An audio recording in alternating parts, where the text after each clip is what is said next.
Hello, this is Anthony Manning, and this is for the physics final, question 1. My x number was 112, and that's used for the height and separation for the total distance of this lunar vehicle that's on Mars, or on the moon, actually. It's a lunar vehicle, so it's on the moon. And we're told that there's a object that's thrown, and it will land at x distance, and we don't know where the distance is.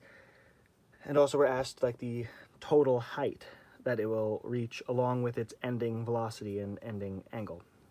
In order to do this, I start with this formula, and I'm looking pretty much for a time for this formula. I'm mostly just going to be using the quadratic formula to get this into just to plug in all of the numbers, and then to just plug this in to solve for time. And I'm going to get around 27 seconds that it's going to spend the total time just going up and down with mostly just the gravity and the angle that we started with. From there, I'm going to use a distance is equal to the rate of speed versus multiplied by the time that it's spent in the air. And that's going to give me the distance that it actually travels, like how far it goes based off of the time and the speed that it was going. After that, I'm going to separate both of the velocities and still just look for each of the velocities to find out how fast each was going in each separate component, and then try to get the total component vector, which that would be negative 27, right?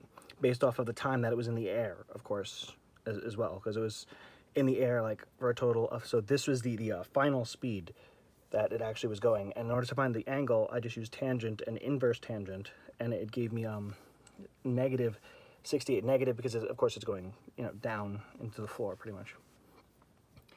To find the maximum height, it was just a measure of using the actual initial formula as well, and just setting 0 to y, the initial placement of y, and then solving for it. And from there I can find the time of when it will reach that maximum height, and then based off that time I can then just plug that in, and then with 10.8 set as the time, it would give me the maximum height and how high it would directly go, because the based off of the angle of the actual trajectory, this won't be 50% way through. If it was on the floor at a perfect parabola, then I could just divide the parabola by 2 and I'd get the maximum height. But since it has an initial angle, you have to directly solve for it. But yeah, 205.5 was the maximum meters in height. Thank you, Professor.